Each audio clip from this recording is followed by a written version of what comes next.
Okay, so now we are going to look at multicasting.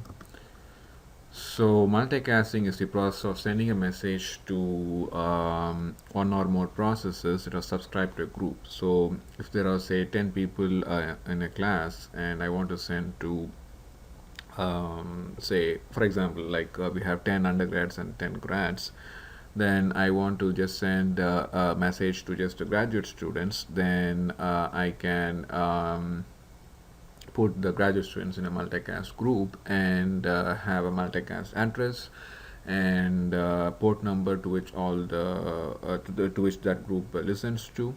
Then I can send a message to that multicast IP address and port number, and all the people who are subscribed to the group should be able to receive it, but not everyone in the network or everyone in the class. So this is the idea behind multicasting. So if you want to send to a specific group of people or a group of processes, then we can put all of them into a multicast group and send the message. So you don't need to do multiple unicasting. Multiple unicasting is going to be very inefficient or not efficient. So instead we will just send one message that will be addressed to the multicast group, and everyone who subscribed to the group should be able to receive it.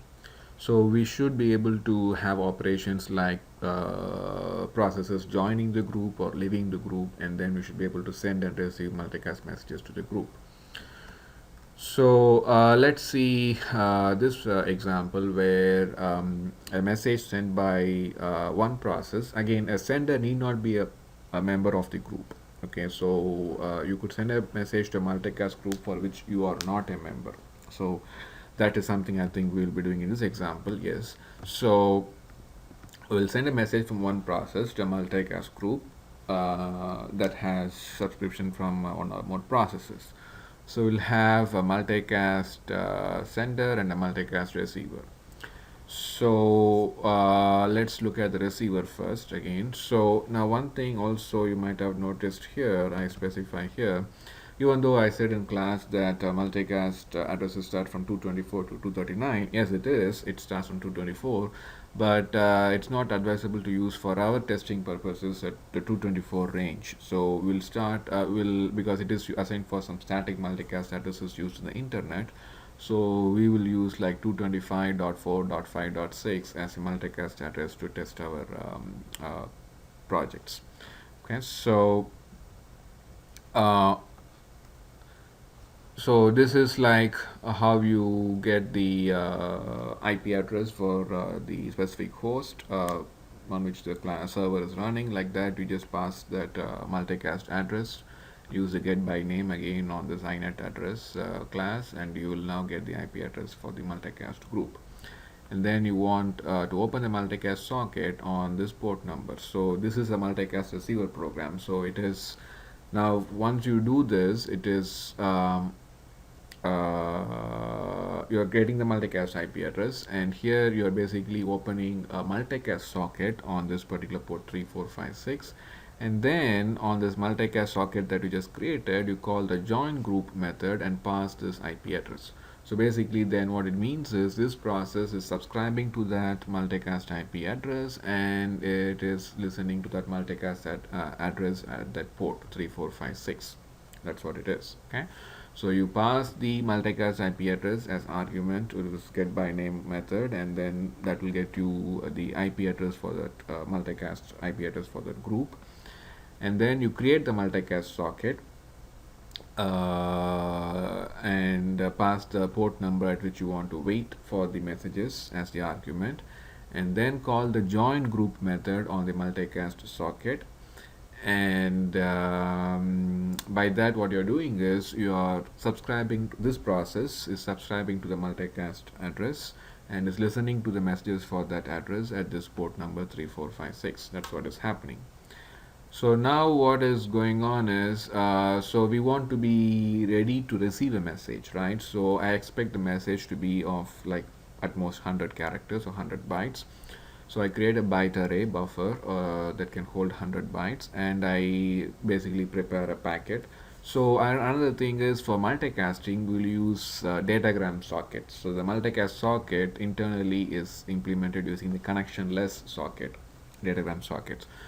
it's not implemented using connection oriented sockets. Okay, so all multicast socket implementation is done based on connectionless datagram sockets. So that's why we'll use the datagram packet class for the packet that we are going to receive, and like we did in the connectionless sockets case, we are going to package or prepare this datagram packet to hold this buffer of size 100 bytes in the buffer dot length, and now we call the receive method on this packet, on this multicast socket object, and pass this packet as the argument. So basically this is a blocking call waiting for a packet to be received to the on that multicast group, for that multicast group at that port number.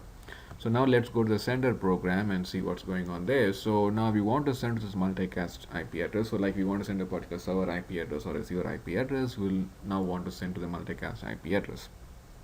Now this is the socket to send, the multicast socket to send. So we don't need to bind it to a particular port. If you want, you can do that, but it's not needed here.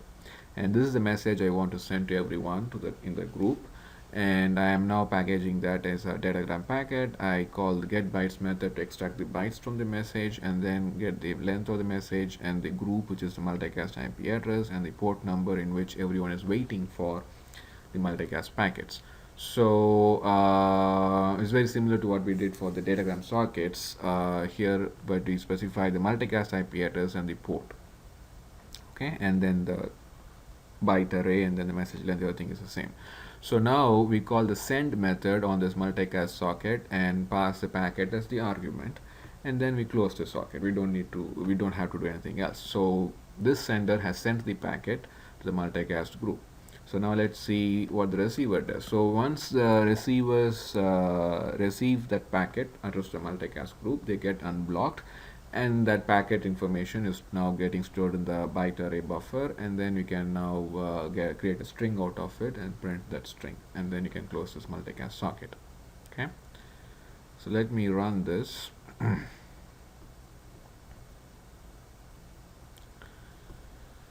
So let me actually go to the multicast directory.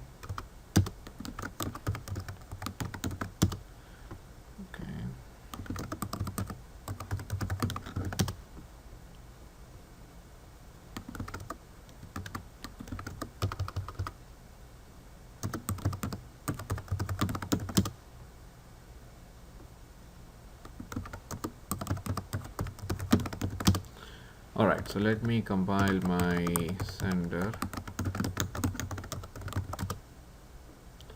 and receiver. Both are in the same folder, it doesn't matter. Okay, so let me start the receiver. So again, we want to start the receivers so that they are ready to receive the message. And all they need is, I don't think they need any argument, right? Yeah, so they don't need any command line argument. So it's hard coded that I'm running that on port 3456. You could pass as an input to the user.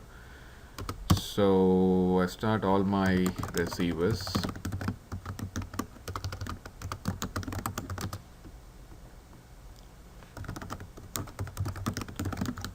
And the sender also doesn't need any command line input, so it's all hard coded. So if you want to, could pass. I think in the projects you will have to pass your inputs using scanner or through command line. So now that hello, how are you message reaches to everyone. Notice that the sender did not get the copy of the message because it's not subscribed to the group. If the sender is also subscribed to the group, it will also get the message that it sent. Okay, whereas these three receivers which were subscribed to the group get that message. All right.